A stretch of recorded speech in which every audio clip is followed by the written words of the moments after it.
A'udzubillahi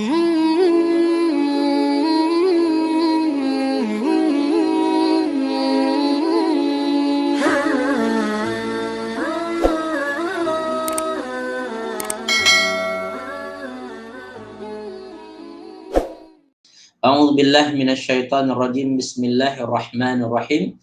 Assalamualaikum warahmatullahi wabarakatuh. Alhamdulillah rabbil alamin, wassalatu wassalamu ala asyrafil anbiya'i wal mursalin wa ala alihi wa sahbihi wa man ittada bihadi ila yaumiddin. Allahumma ya fattah, Allahumma ya alim, Allahumma ya khabir, Allahumma ya mubdi, Allahumma ya mu'id. اللهم افتح علينا فتوح العارفين وافتح علينا حكمتك وانشر علينا من خزائن رحمتك يا أرحم الراحمين. اللهم ارحمنا بالقرآن واجعله لنا إماما ونورا وهدى ورحمة. اللهم ذكرنا منه ما نسينا وعلمنا منه ما جهلنا وارزقنا تلاوته آناء الليل وأطراف النهار واجعله لنا حجة يا أرحم الراحمين. سبحان ربك رب العزة عما يصفون wassalamun alal mursalin walhamdulillahi rabbil alamin. Puji syukur kita kehadirat Allah Subhanahu wa taala atas berbagai limpahan rahmat dan karunia pada kita semua. Alhamdulillah pada petang ini dapat kita bersama-sama dalam majlis ilmu kita ini kembali, dan mudah-mudahan Allah Subhanahu wa taala mengkurniakan kepada kita ilmu yang bermanfaat, insyaallah. Amin amin ya rabbal alamin. Kemudian salawat dan salam tidak lupa juga kita sampaikan pada junjungan Nabi besar Muhammad sallallahu alaihi wasallam. Baik, saudara fillah yang kasih sekalian, mari kita baca terlebih dahulu ayat yang akan kita bincangkan pada petang ini, yaitu surah An-Nahl ayat 116 sampai ayat 118. Mari kita baca dan sila tuan baca masing-masing di rumah. أعوذ بالله من الشيطان الرجيم.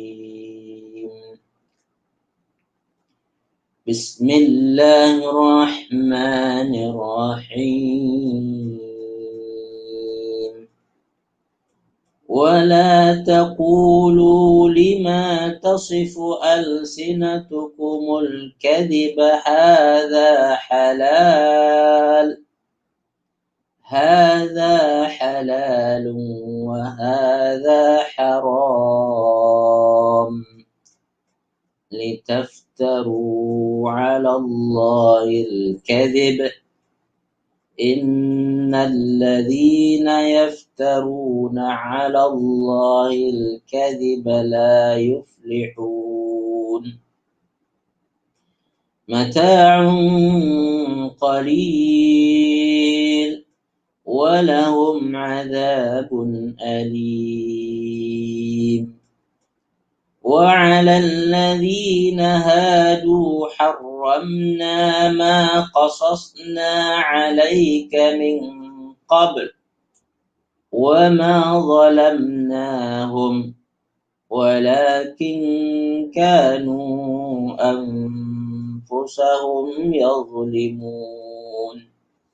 Sadaqallahul azim. Dengan menyebut nama Allah yang Maha Pemurah lagi Maha Penyayang. Dan janganlah kamu mengatakan terhadap apa yang disebut-sebut oleh lidahmu secara dusta. Ini halal dan ini haram.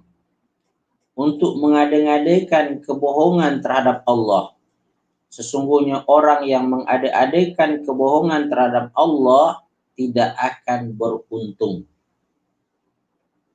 Itu adalah kesenangan yang sedikit dan mereka akan mendapat azab yang pedih. Dan terhadap orang Yahudi, kami haramkan apa yang telah kami ceritakan kepadamu, wahai Muhammad. Kami tidak menzalimi mereka, justru mereka lah yang menzalimi diri mereka sendiri. Maha benar Allah ke atas firman-firman-Nya. Saudara fillah yang dikasihi sekalian, tadabbur kita terhadap surah An-Nahl sebenarnya menjadikan temanya adalah bagaimana menjadi mukmin produktif. mukmin yang sentiasa memberi manfaat, memberi kebaikan. Kebaikan untuk dirinya sendiri, kebaikan untuk orang yang dekat dengannya, bahkan boleh sampai orang yang jauh daripadanya. Manfaat untuk mukmin, ya, yang menjadi ahli keluarganya ataupun mukmin yang bukan ahli keluarganya. Nah, ini seorang mukmin sentiasa memberi manfaat. Saudara fillah yang dikasihi sekalian, namun kita juga membincangkan dari segi tafsirnya. Maka pada perbincangan lepas kita menjelaskan bahwasanya ada 4 perkara yang haram dimakan oleh seorang muslim, oleh manusia secara umumnya juga sebenarnya, tetapi ya, ia diwajibkan untuk orang mukmin untuk menghindarkannya, yaitu pertama adalah bangkai, yang kedua adalah darah, yang ketiga adalah babi, dan yang keempat adalah segala bentuk sembelihan yang disembelih bukan untuk Allah Subhanahu wa taala. Mungkin disembelih untuk berhala, mungkin disembelih untuk saji-sajian tertentu. Maka ini adalah haram. Saudara fillah yang dikasihi sekalian, Allah Subhanahu wa taala mengingatkan kita supaya menghindarkan perkara-perkara tersebut. Maka pada ayat 116 yang kita baca tadi, Allah Subhanahu wa taala menjelaskan kebiasaan orang Arab Quraisy yang suka mereka-reka mengada-ada sendiri perkara yang haram. Maka mereka buat istilah-istilah sendiri. Mereka buat perkara-perkara yang haram sendiri. Yang sebenarnya perkara yang haram itu mereka reka-reka saja, bukan daripada Allah Subhanahu wa taala. Orang Quraisy mendakwa mereka inilah pewaris agama Nabi Ibrahim alaihissalam dan Nabi Ismail alaihissalam. Maka sebahagian daripada ritual ibadah yang diamalkan oleh Nabi Ibrahim dan Nabi Ismail mereka amalkan. Seperti apa? Itu seperti haji dan umrah. Dan mereka sebenarnya juga ada makanan-makanan yang diharamkan kepada mereka. Akan tapi mereka tambah-tambahkan. Mereka tambahkan di antaranya adalah mereka istilahkan sebagai, itu ada yang nama dia bahiyah, nama dia. Ada nama dia saibah, ada nama dia wasilah, ada nama dia ham, dan ada istilah-istilah yang lain yang mereka buat sendiri. Sehingga perkara yang haram itu bertambah, menjadi banyak. Yang haram kata Allah ada 4 je cuma, tetapi karena mereka itu mempunyai satu kebiasaan sendiri, kecenderungan sendiri, mereka tambah-tambahkan. So sebenarnya tuan-puan dikasihan, Allah Subhanahu wa taala mengharamkan perkara tak banyak pun sebenarnya, sedikit je cuma. Yang mengharamkan banyak ni ditambahnya adalah manusia itu sendiri, manusia tambah-tambahkan. Kalau tuan-puan lihat pada negeri-negeri yang beragama selain Islam, ya kan? Orang Hindu, orang Buddha, kalau tuan-puan lihat, mereka ada banyak yang mereka haramkan sebenarnya, lebih dahsyat. Macam Hindu tuan-puan dikasihkan, mereka haramkan daging, ya kan? Mereka ada yang tak makan daging lembu, daging kambing. Ada yang tak mau makan, ada namanya jadi vegan, nama dia kan, hanya makan sayur saja. Ini tuan-puan dikasih, ini mereka-reka semua. Dan Allah Subhanahu wa taala tahu bahawa manusia ini perlukan perkara-perkara tersebut. Manusia perlukan juga protein daripada daging. Sebagaimana perlukan daripada tumbuh-tumbuhan, daripada sayur-sayuran, maka kita perlukan juga protein daripada haiwan. Tapi manusia suka untuk mengharamkan itu dengan menganggap bahawasanya ia tak patut kita buat. So Allah Subhanahu wa taala mengingatkan pada ayat ini, tuan-puan sekalian, wala taqulu kata Allah, jangan kamu lima tasifu alsinatukum, jangan kamu mengatakan perkara-perkara yang muncul di mulut kamu. Perkara tersebut adalah perkara dusta, ya. Jangan kamu mengadakan sesuatu yang dusta dan kamu katakan hadza halalun wa hadza haramun, dengan sesuka hati kamu mengatakan ini adalah halal, ini haram. Dan itu datang dari mulut kamu sendiri, bukan daripada Allah Subhanahu wa taala. Dan ingat tuan-puan dikasih sekalian, kehalalan dan keharaman satu perkara di dunia ini hak hak untuk menentukan itu hanya Allah dan Rasul dia saja. Ya, hanya Allah dan Rasul saja yang boleh menentukan ini halal, ini haram. Dan apabila ada orang menambahkan, maka itu merupakan satu perbuatan yang tak patut. Perbuatan yang bohong, menipu, mengada-ngada nama dia. Ya. Dan tuan-tuan dikasihi sekalian, maka Allah Subhanahu wa taala ingatkan di sini, ya. Hadza halalun wa hadza haramun litaftaru 'ala Allahil kadhiba. Yang kamu mengada-ngada kepada Allah Subhanahu wa taala merupakan satu pembohongan, ya, terhadap Allah Subhanahu wa taala tak suka. Yang mana kesan daripada kebohongan perbuatan mereka-reka dan mengada-ada itu adalah akan membawa kepada kerugian. Ia merupakan perbuatan yang tidak menguntungkan sama sekali. Perbuatan yang bercanggah dengan apa yang ditetapkan oleh Allah Subhanahu wa taala. Saudara fillah yang dikasihi sekalian. Jadi mukmin produktif bagaimana tuan-puan dalam menghadapi perkara ini? Mukmin produktif tuan-puan amat menjaga setiap perbuatan tindakannya. Bahkan menjaga setiap yang dia lafazkan, yang dia ungkapkan. Dia tak berani untuk menyebutkan sesuatu dari diri dia sendiri. Dia lebih suka mengambil ketetapan dan ketentuan Allah Subhanahu wa taala. Apa yang telah ditentukan oleh Allah itu yang dipegang. Apa yang disuruh oleh Allah itu yang dilaksanakan. Apa yang dilarang oleh Allah Subhanahu wa taala itu yang akan ditinggalkan. Dia tak akan berani untuk melakukannya. Saudara fillah yang dikasihi sekalian, apabila kita sampai pada ayat ini tuan-tuan dan saya, maka teringat oleh kita bahwasanya ya, apa yang tak boleh dikatakan oleh Allah Subhanahu wa taala, yang tak boleh kita lakukan tuan-tuan, maka kita cuba untuk menghindarkannya sedaya upaya. Ya. Apalagi mukmin produktif tuan-tuan, dalam bab halal haram dia sangat sensitif. Dia sangat berhati-hati. Dia tak mahu membuat-buat sendiri. Mereka reka sendiri. Mereka amat yakin dengan ketetapan Allah. Maka apabila mereka menjumpai satu yang syubhat, satu yang tidak pasti, dia akan merujuk pada Allah. Merujuk pada Al-Quran.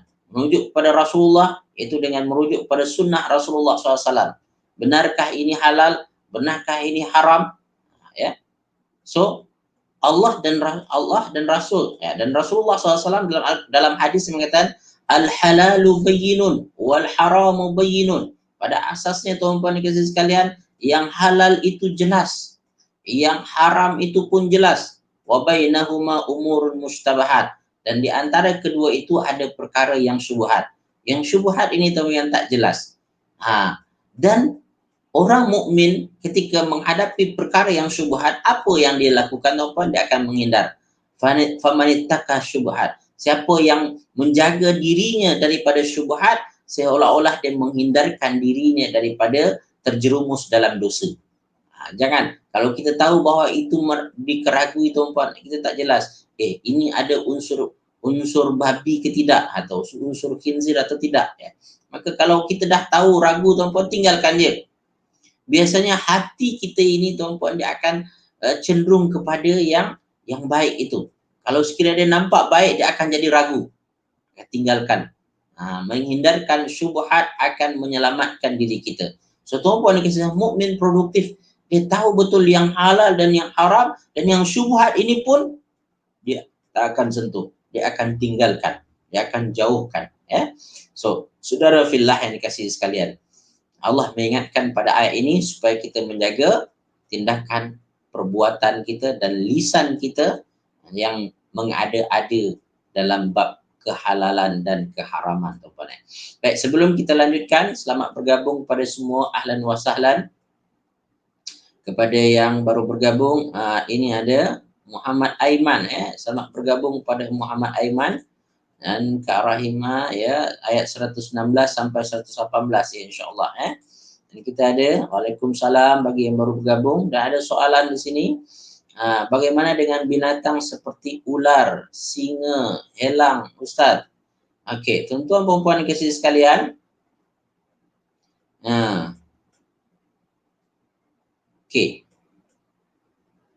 binatang seperti ular, ya. Okey, kita sebut tadi secara asas dia ada berapa? Bangkai, kemudian apa lagi? darah, apa nama lagi, yaitu khinzir tadi kan, khinzir, dan juga adalah yang disembelih. Bagaimana datangnya ular? Ular, tuan-tuan dikasih sekalian, ia diharamkan berdasarkan hadis Nabi, ya. Yaitu setiap yang bertaring nanti. Ada bertaring dalam hadis Nabi, tuan-tuan dikasih sekalian. Termasuklah nanti singa. Dan ada lagi itu binatang liar. Binatang liar itu pun tidak dibenarkan kita untuk memakannya. Jadi ada penjelasan daripada hadis Nabi.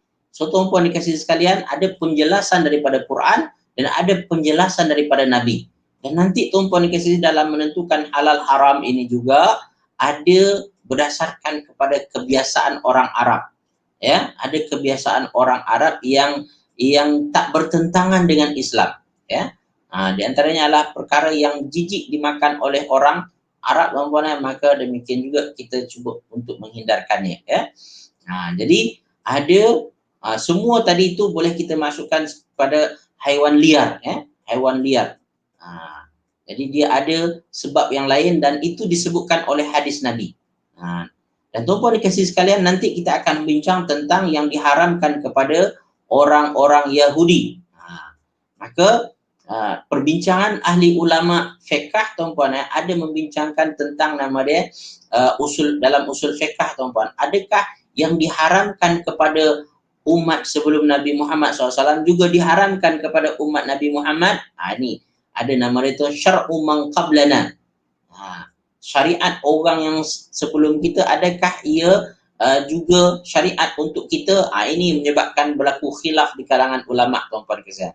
Dalam hal ini, tuan-puan sekalian, saya tak ingin berbincang lebih sebab ia lebih bersifat pada teknikal, pada khilafiyah yang berlaku di kalangan ulama-ulama, ya.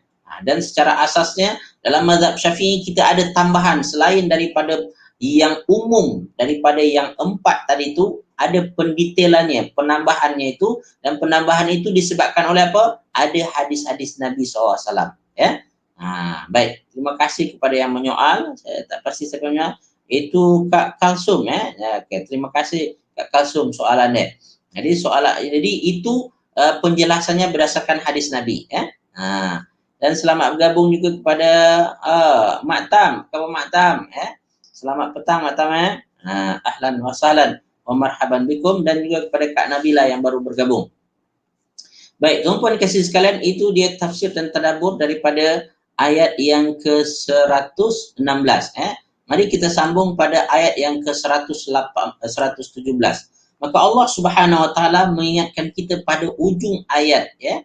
Ayat daripada 116 tadi, bahawa perbuatan berbohong terhadap Allah Subhanahu wa taala, mereka-reka hukum hakam yang halal dan yang haram, itu adalah perbuatan yang akan membawa kepada kerugian, ya, yang tidak akan memberikan keuntungan. Kata Allah pada ujung ayat itu macam mana? Innal ladzina yaftaruna 'alallahi al-kadhiba la yuflihun. Orang-orang yang mengada-adakan kebohongan terhadap Allah Subhanahu wa taala itu tidak akan beruntung. Dan kita mengingat, tuan-puan kasih sekalian, tidak beruntung tersebut, yang merugi tersebut adalah di dunia. Kata Allah Subhanahu wa taala, tak semestinya di dunia.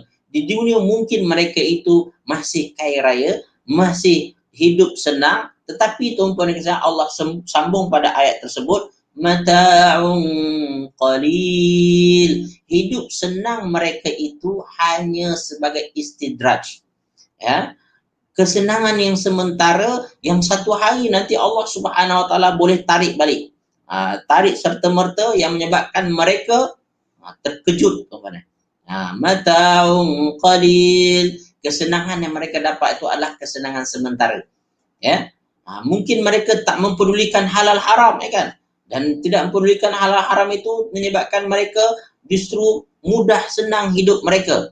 Makan apapun boleh, ya. Dan ketika dia melihat orang Islam ini tak boleh, menyebabkan mereka merasa bahawasanya Islam ini mengongkong, tuan-tuan. Islam ini tidak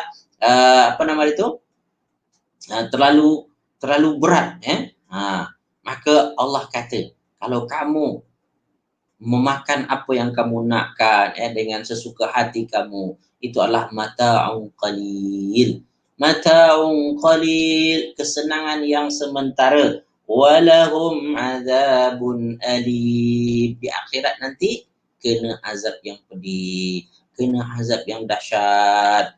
So, tuan-puan dan kasih sekalian, ya, memakan halal haram mungkin tuan-puan tidak menjejaskan dari segi keuntungan dunia dia, tetapi tuan-puan akan menjejaskan nanti keuntungan akhirat kita.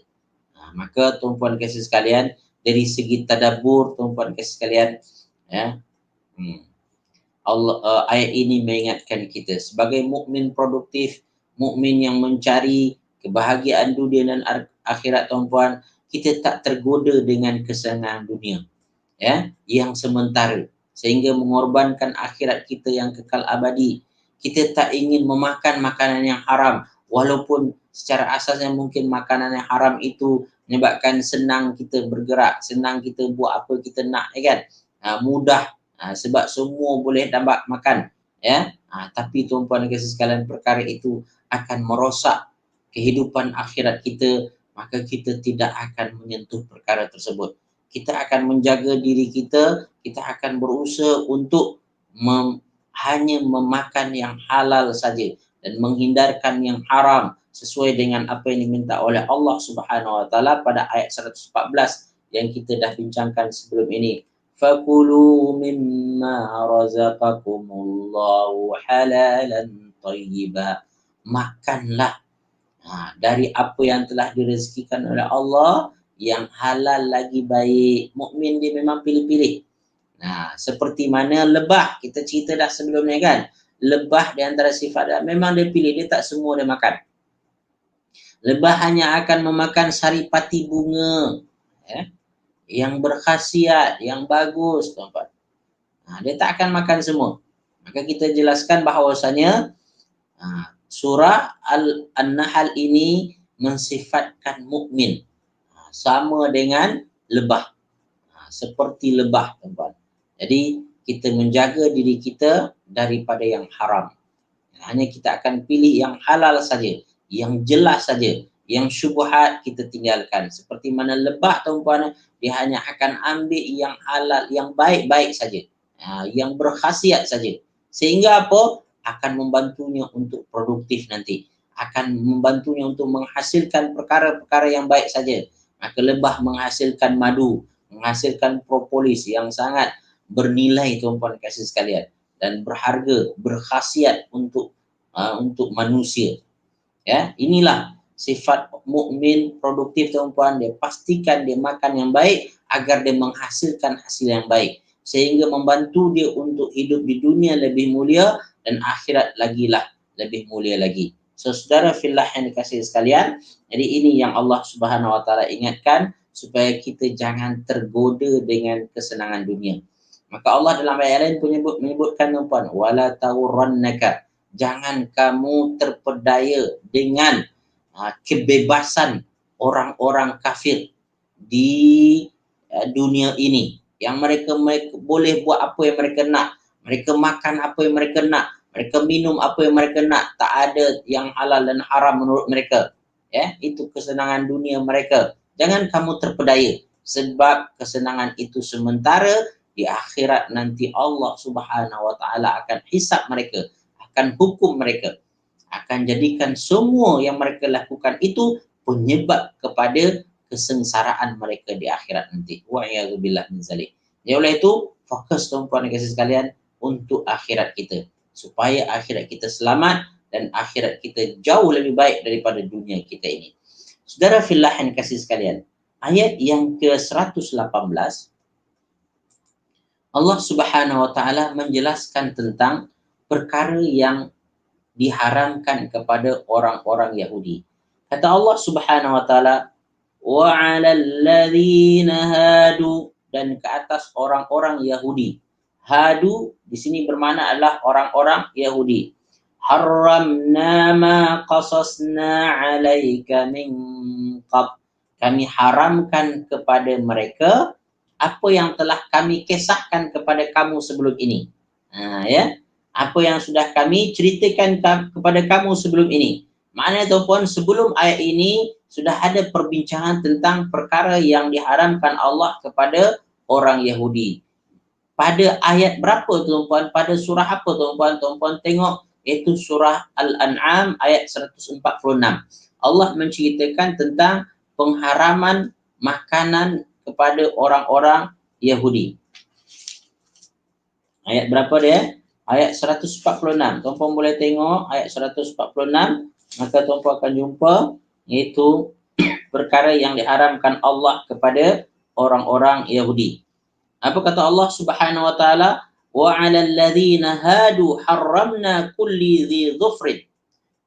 Kulli dzi dhufur, ya. Dan kepada orang-orang Yahudi kami haramkan semua haiwan yang berkuku. Ini nih. Ya. Kepada orang Yahudi kami haramkan kepada mereka semua haiwan yang berkuku. Tuan-tuan puan-puan dikasihi sekalian, ini merupakan pengharaman kepada orang-orang sebelum Nabi Muhammad SAW, itu kepada orang Yahudi. Syariat mereka pada waktu itu tidak boleh makan perkara yang berkuku. Yang berkuku apa dia tuan-puan dikasihi sekalian? Iaitu seperti burung helang tadi tu, ya. Ataupun tuan-puan dikasihi sekalian, ada apa lagi yang berkuku tuan-puan? Itu haram, diharamkan kepada mereka.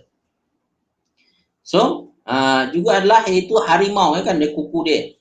Dan singa tadi tu, berkuku tuan-puan. Maka ini adalah diharamkan kepada mereka kulli dzi dhufur, ya. Segala yang berkuku tadi, haiwan yang berkuku, ini diharamkan kepada mereka.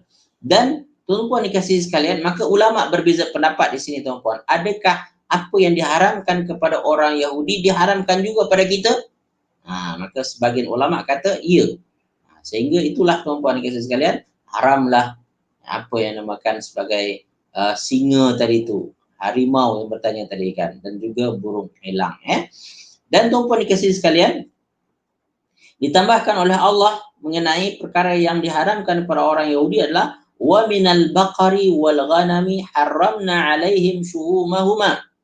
Dan kepada orang-orang Yahudi juga kami haramkan pada mereka lemak sapi dan kambing. Mereka tak boleh makan lemak langsung, tuan-tuan.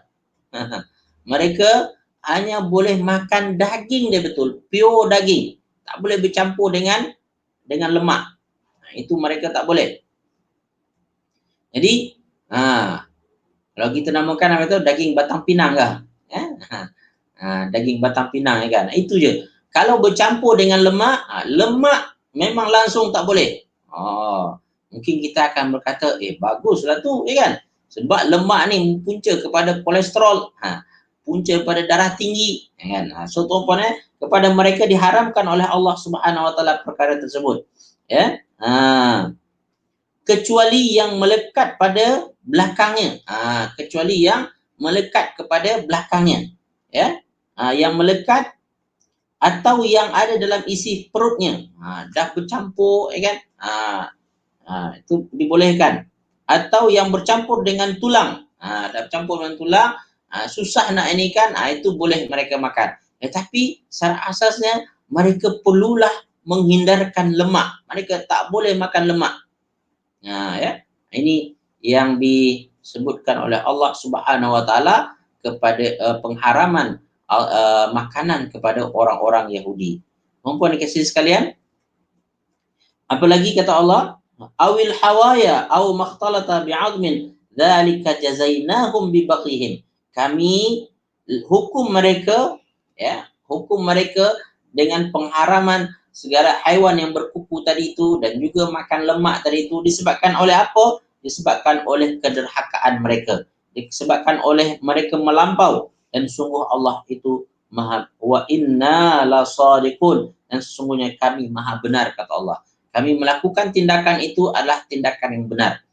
Jadi tuan-tuan puan kasih sekalian, Allah dah sebut dah tentang pengharaman yang ditetapkan oleh Allah kepada orang-orang Yahudi terdapat dalam surah apa dia? Surah Al-An'am ayat 146. Jadi Allah dah sebutkan dah. Maka Allah sebut di sini wa 'alal ladzina hadu harramna ma qasasna 'alaika min qabl. Pada orang Yahudi kami haramkan kepada mereka apa yang telah kami ceritakan kepada kamu sebelum ini. Dan Allah Subhanahu wa taala mengingatkan kita pada ayat ini, wa ma zalamnahum, seperti yang ada dalam surah Al-An'am ayat 146 tadi. Wa ma zalamnahum, kami tidak sekali-kali menzalimi mereka, menzalimi orang Yahudi tersebut dengan mengharamkan ini itu kepada mereka. Bukan. Walakin kanu anfusahum yadhlimun, tetapi semua itu disebabkan oleh kezaliman mereka sendiri. Mereka yang berbuat, yang mengada-ngada sendiri, yang mereka-reka sendiri. Itu mereka yang buat. Kami tidak pernah membuat-buat sesuka hati kami, tetapi kami bertindak kepada mereka sesuai dengan perbuatan mereka, dengan tingkah laku mereka, dengan kederhakaan yang mereka buat. Tuan-tuan puan-puan yang kasih sekalian, orang Yahudi banyak kena hukum oleh Allah Subhanahu wa taala. Orang Yahudi banyak di apa nama itu? Disiksa oleh Allah Subhanahu wa taala. Mereka sangat degil tuan-puan. Sehingga para nabi dan rasul yang diutus kepada mereka, so kebanyakan mereka itu mereka bunuh. Mereka seksa tuan-puan. Mereka mengingkarinya, tidak mau menerimanya. Ini yang dilakukan oleh orang Yahudi, maka Allah Subhanahu wa taala memberi hukuman kepada mereka dengan mengharamkan perkara yang sebenarnya asasnya adalah boleh, tapi disebabkan oleh kezaliman mereka itu, maka Allah haramkan kepada mereka.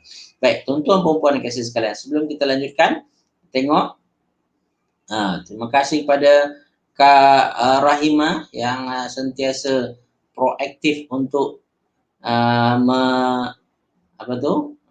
menyalin nota daripada perkongsian kita ini. Ya, tafsir ayat 119, orang Arab Quraisy suka mereka-reka dan menokok tambah perkara yang haram dan yang halal dan haram. Hak untuk menentukan halal haram hanya Allah. Okey, terima kasih betul Kak Raimah. Jazakillah khairan katsiran. Ayat 117 pun beliau pun membuat ringkasan. Perbuatan mereka-reka atau mengada-ngadakan perusahaan itu akan akan hidup di dunia sebagai istidraj, ya, senang sementara saja. Mereka pasti akan mendapat azab di akhirat kelak. Tadabbur mukmin produktif tidak ingin kebahagiaan di dunia dan tidak tergoda dengan kesenangan dunia sementara sehingga mengorbankan akhirat yang kekal abadi. Mereka ini diumpamakan sebagai lebah kerana mengamalkan sifat-sifat mulia untuk hasil yang mulia dunia akhirat. Okey, betul. Terima kasih kepada Kak Rahimah. Ada yang baru bergabung, Kak Elia. Apa khabar Kak Elia? Dan juga Aunty Khatijah Mokhtar. Ahlan wa sahlan, selamat bergabung pada semua.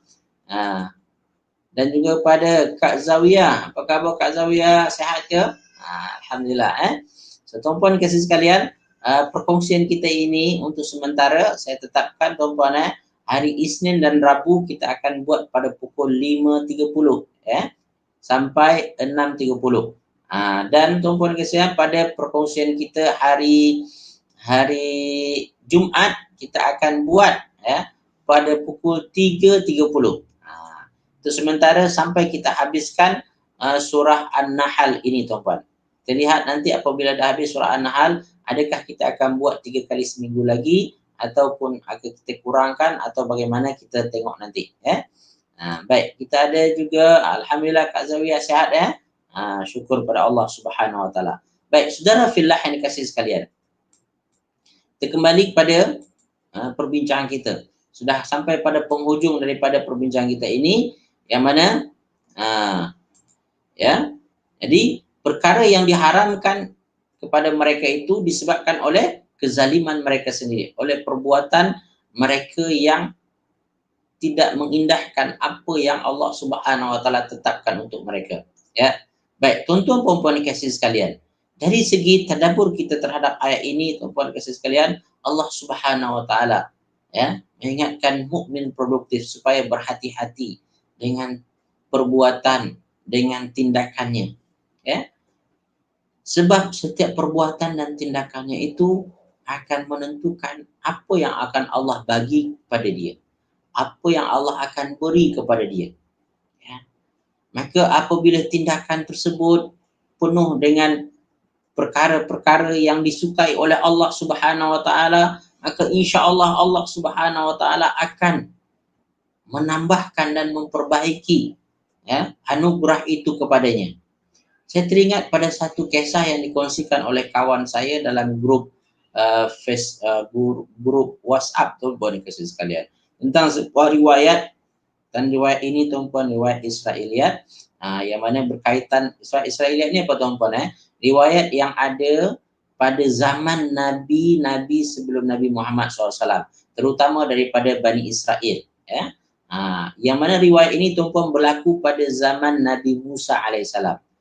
Riwayat yang bersumber daripada Israel ini, tuan-puan dan kasih sekalian, ada mungkin benarnya, ada mungkin salahnya.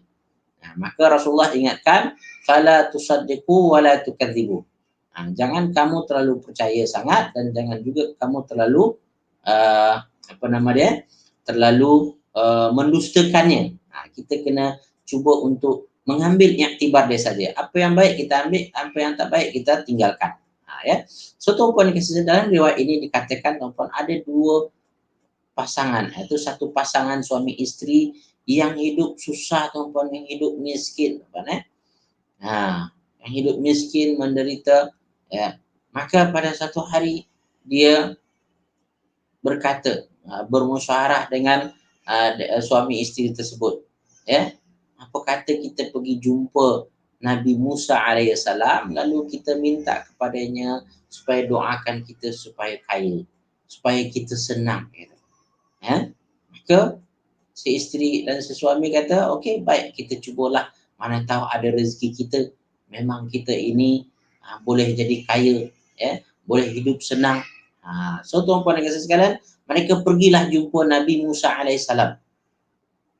Dan ketika jumpa Nabi Musa, dia berkata, wahai Nabi Musa, kami dah bertahun-tahun hidup susah, kami tak pernah merasakan rasanya senang, rasanya kekayaan. Boleh tak engkau doakan kami agar Allah Subhanahu Wa Taala memberikan kami kekayaan, memberikan kami kesenangan. Mudah-mudahan dengan kesenangan dan kekayaan itu kami akan lebih taat lagi, lebih beramal lagi, ya. So tuan-puan dikasihkan, akhir Nabi Musa SAW, Nabi Musa alaihissalam berdoa kepada Allah Subhanahu Wa Taala, dan Allah Subhanahu Wa Taala memakbulkan doa itu, dan dimakbulkan itu dengan syarat, bahwasanya dia kata kamu akan dapat kekayaan, tapi kekayaan itu hanya untuk 1 tahun saja. Habis 1 tahun, kekayaan itu akan kamu akan hidup susah balik, kamu akan hidup menderita balik. So tuan-puan dikasih sekalian, gembiralah dua pasangan itu, tapi dalam masa yang sama rasa gerun, rasa takut juga. Maka baliklah mereka, dan mereka mengucapkan terima kasih pada Nabi Musa alaihissalam, dan tuan-puan balik dia ke rumah dia, dan ternyata tuan-puan memang Allah Subhanahu Wa Taala mudahkan bagi dia untuk kaya lepas tu. Maka dia berubah keadaan dia, ya, mudah rezeki dia, banyak peluang-peluang yang dapat sehingga dia kaya tuan-puan. Ketika mendapat kekayaan tersebut, dia teringat kata-kata Nabi Musa, kekayaan kamu ini hanya akan bertahan setahun saja, maka kamu hati-hati, kata Nabi Musa kepada dia, kan. Maka musyawaratlah suami isteri ni, bagaimana ni, kita akan kaya setahun je cuma, lepas tu kita akan susah, nak buat apa kita dengan kekayaan kita ini. Maka kata suami tersebut, beginilah, karena kita ini hanya akan kaya setahun saja, maka kita cuba gunakan kekayaan kita ini betul-betul. Kita akan infakkan apa yang kita dapat ni, kita akan bagi makan orang yang datang, kita, ya, bagi orang makan minum. Kita jangan kisah sangatlah, sebab memang kita confirm akan kaya setahun ini. Maka oleh itu kita gunakan harta kita ini di jalan Allah Subhanahu Wa Taala, sebab lepas tu kita akan susah, tak boleh buat lagi dah. Dan kita dah jumpa dengan Nabi Musa, minta kekayaan untuk apa? Untuk makin taat kepada Allah Subhanahu Wa Taala. Oleh itu kita sungguh-sungguhlah Kita akan buat betul kekayaan itu untuk jalan Allah Subhanahu Wa Taala, kata mereka. Ya. Dan akhirnya memang betul tuan-tuan kasih sekalian, harta kekayaan yang mereka miliki itu mereka sumbangkan di jalan Allah Subhanahu Wa Taala. Mereka bantu orang miskin, mereka tolong anak yatim tuan-tuan, mereka beri makan orang-orang yang memerlukan datang ke rumahnya. Sehingga 1 tahun itu dia sibuk tuan-tuan menderma ke sana, membantu orang ini, membantu orang itu tuan-tuan. Sibuk dengan fisabilillah saja. Dan tanpa terasa tuan-tuan 1 tahun itu berlalu. Dan dah pas berlalu tuan-tuan, mereka masih sibuk lagi membantu orang sana, membantu orang sini. Dan ternyata tuan-tuan, kekayaan dia tak berkurang. Dia makin makin senang. Ya. Dan berlalu 1 tahun tuan-tuan kesan, dia sendiri tersedar, dah lewat dah setahun ni. Tapi nampak kita okey je. Macam mana ni? Dan akhirnya mereka bertemu dengan Nabi Musa alaihissalam dan memberitahu, wahai Nabi Musa, sesungguhnya kami alhamdulillah memang setahun kami dapatkan rezeki yang baik, dan alhamdulillah rezeki yang baik itu kami gunakan di jalan Allah Subhanahu Wa Taala. Tapi pelik wahai Rasulullah, wahai Nabi Allah Musa, ya, dah lewat setahun ni tetapi kami masih alhamdulillah tak jadi miskin pun, tak susah pun. Macam mana ni? Bukankah kami dulu dikatakan bahawasanya akan susah lepas tahun? Maka Nabi Musa beritahu, wahai fulan, sesungguhnya engkau telah menggunakan nikmat setahun itu di jalan Allah, dan Allah suka dengan apa yang kamu buat itu, maka Allah Subhanahu Wa Taala berikan fadilahnya kepada kamu, memberikan kurniaannya kepada kamu. Maka dia suka dengan apa kamu buat, maka Allah tambahkan untuk kamu. Dijaga oleh Allah Subhanahu Wa Taala nikmat itu. Poin daripada kisah ini apa tuan-tuan dan sekalian, tengok nikmat Allah apabila kita gunakan di jalan Allah, Allah akan jaga dia. Ya. Walaupun mungkin sedikit kita dapat, mungkin tak lama pun, tapi dengan kita selalu melakukannya untuk kebaikan, ya, untuk di jalan Allah Subhanahu Wa Taala, maka Allah Subhanahu Wa Taala kekalkan dia untuk kita. Ya. Mungkin takdir buruk kita, ya kan? Takdir buruk kita ada kan, tetapi disebabkan oleh kebaikan tuan-tuan, maka Allah ubah takdir tersebut. Bukankah kita dah bicara dahulu, bincangkan dulu tentang takdir pada pertemuan awal kita dahulu, awal perbincangan surah surah An-Nahl kita ini, tentang ketetapan Allah Subhanahu Wa Taala. Ada yang namanya mubram, ada yang namanya apa satu lagi, muallaq. Ada takdir mubram, takdir yang memang tak boleh diubah, ya kan? Allah menentukan seperti itu dan tidak akan mungkin ditukar lagi, diubah lagi dah. Tapi ada takdir muallaq tuan-tuan. Takdir yang bergantung kepada apa? Bergantung pada respon kita, bergantung cara kita menerima dan melaksanakannya, mempergunakannya. Maka nikmat Allah Subhanahu Wa Taala yang diberikan pada kita, Allah nak tengok tuan-tuan, apa yang kita buat dengan nikmat tersebut. Maka dalam ayat yang sebelumnya Allah mengingatkan, ya kan? Kulu mimma razaqakumullahu halalan tayyiba washkuru ni'matallah, syukurilah nikmat Allah, in kuntum iyyahu ta'budun, jika kamu benar-benar menyembah Allah Subhanahu.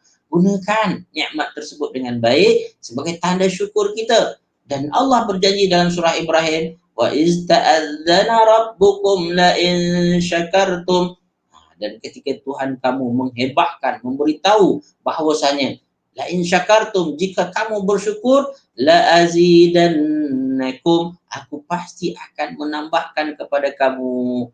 Ya, yang pertama. Tapi ingat, wa in kafartum inna azabi lasyadid. Tapi kalau kamu kufur, azabku sangat pedih.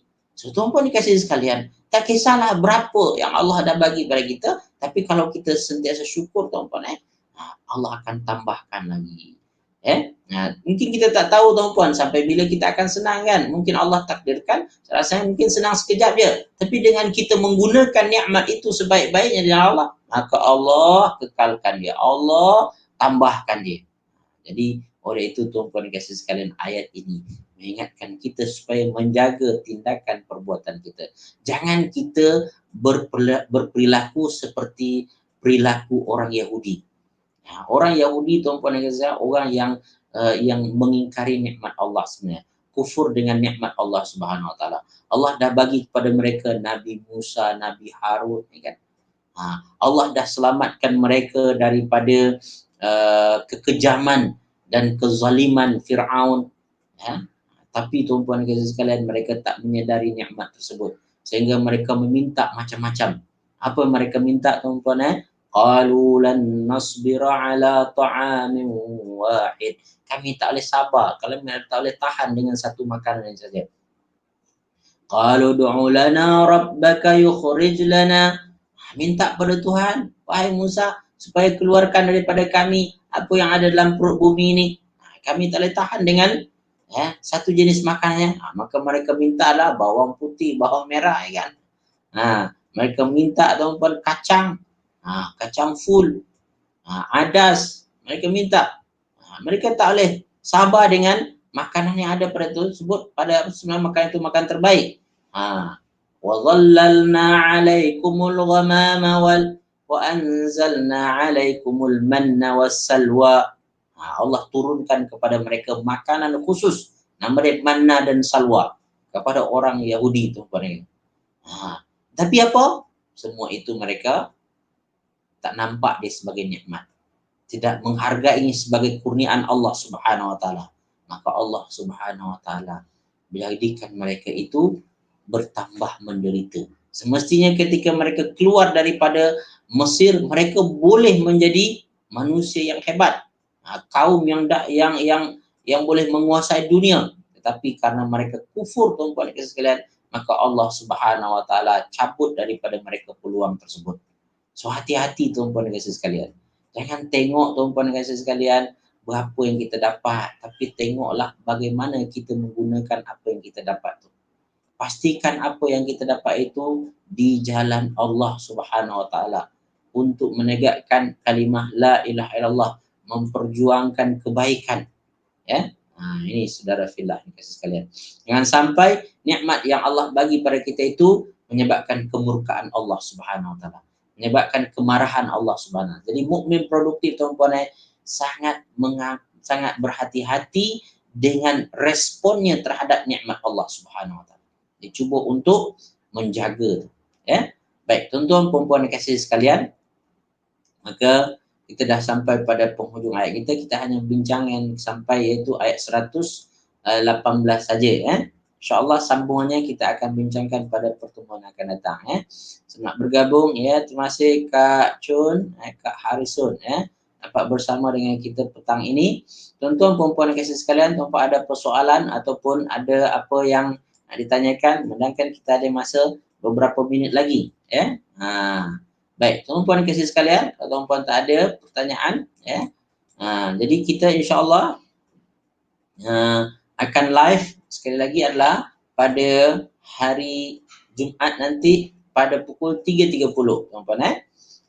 Hari Isnin insya-Allah kita akan pada pukul 5.30 dan juga hari Rabu adalah 5.30. Saya ada keluarkan poster, saya rubah dah poster grup kita yang mana daripada hari Isnin pukul 8.30, kan, kita tukar jadi 5.30. Rabu juga 5.30. Dan hari Jumaat juga apa? Kita rubah jadi 3.30. Tuan-tuan puan-puan yang kasih sekalian, Jadi kalau tuan-puan ada masa, insya-Allah kita dapat bersama. Dan tuan-puan juga kita akan ada iaitu bicara buku, bicara santai. Kita akan tukar masa dia juga, iaitu daripada biasanya malam kita buat petang juga. Iaitu hari Selasa petang 5.30 juga, dan besok insya-Allah Khamis.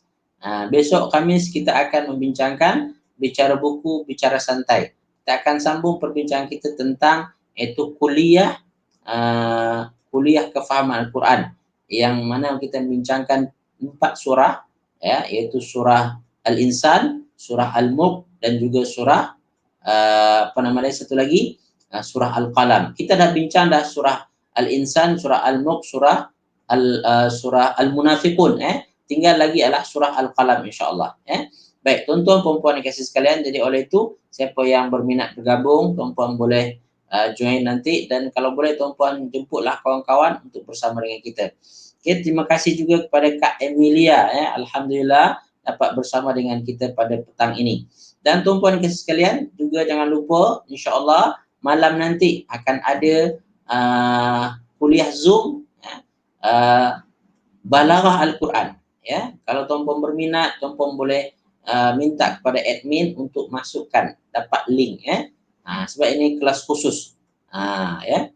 So tuan-puan boleh bergabung dalam grup tersebut nanti baik. Okay, terima kasih juga pada Kak Wan dan juga pada Kak Rahimah dan Kak Zawiyah, jazakillah khairan kathiran dapat bersama dengan kita pada petang ini. Semoga semua dalam keadaan yang terbaik insya-Allah. Baik, juga Kak Elia. Kak Elia akan cuba bergabung seboleh mungkin. Kak Elia, kalau ada kelapangan Kak Elia, saya tahu tuan-tuan dan sekalian dah kembali pada aktiviti biasa, jadi sibuk. Sebab saya pun terasa seperti itu juga. Namun saya cuba untuk istiqamah. Apa yang saya dah mula pada bulan Ramadan dahulu, saya nak cuba continue. Saya akan cuba teruskan. Maka di antaranya adalah kuliah tadabbur kita dan bicara buku. Dan terima kasih juga pada Tuan Haji Yaakob dan Kak Rahimah, Kak Tasmiati, Kak Nabila, Kak Khatijah dan Kak Nuriza Samsudin, Kak Rubiah juga dan Haja Basha. Jazakillah khairan kathiran. Haja Basha join dengan kita semalam kuliah terjemah Al-Quran. Alhamdulillah. Mudah-mudahan Haja Basha dapat faham dengan baik insya-Allah. Haja Basha ni power. Dia senang untuk dapat menguasai bahasa. Ya. Bahasa Arab dia pun ketika komunikasi pun lancar, cepat dia. Tahniah Haja Basha. Alhamdulillah. Dan Kak Rubiah ni, Masya Allah, Kak Rubiah ni di antara orang yang istiqamah ni. Dahulu ya, dia kata merangkak-rangkak juga bahasa Arab, tapi dah lama, dia dah terror dah sekarang, dah hebat dah. Tahniah Kak Rubiah. Mudah-mudahan yang baru bermula dengan bahasa Arab pun seperti itu juga. Awal ni mungkin terasa berat, tetapi tuan-puan dan sekalian, nanti tuan-puan akan rasa ringan. Contoh paling senang adalah Kak Rubiah ni. Cuba tuan-puan tanya dia, tuan-puan PM dia. Macam mana dia dulu awal-awal, ya, struggle, ya, tapi sekarang nampak dah santai dia, dah relax je. Macam-macam dia boleh jawab sekarang. Okay? Alhamdulillah. Haja Basha, alhamdulillah. Kak Kalsum, harap tadabbur diteruskan. InsyaAllah Kak Kalsum, doakan saya sehat saja dan kita akan cuba untuk teruskan kuliah tadabbur kita ini. Cuma saya tak tahu dan tak pasti tuan-puan dan sekalian, adakah akan kita buat seperti hari biasa ataupun tidak. Kalau tuan-puan memang berminat, tuan-puan katakanlah saya suka dengan hari biasa seperti ini, iaitu 3 kali seminggu. Kita akan pertimbangkanlah nanti. Jazakillah khairan kathiran. Dan juga kepada yang Kak Nur Aini, jazakillah khairan kathiran, dapat bersama dengan kita pada petang ini. Tuan-puan dan saya rasa setakat itu yang baik dan benar daripada Allah Subhanahu Wa Taala, salah silap daripada diri saya sendiri, pada Allah saya mohon ampunannya, pada kita semua saya mohon kemaafannya. Jazakumullah khairan kathiran. Tutup dengan tasbih kafarah dan surat Al-Asri. Subhanakallah bihamdik, asyhadu an la ilaha anta astaghfiruka wa atubu ilaik. A'udzu billahi minasyaitonir rajim. Bismillahirrahmanirrahim. Wal 'ashr. Innal insana lafi khusr illa alladhina amanu wa 'amilus solihati wa tawassaw bil haqq wa tawassaw bis sabr. Assalamualaikum warahmatullahi wabarakatuh.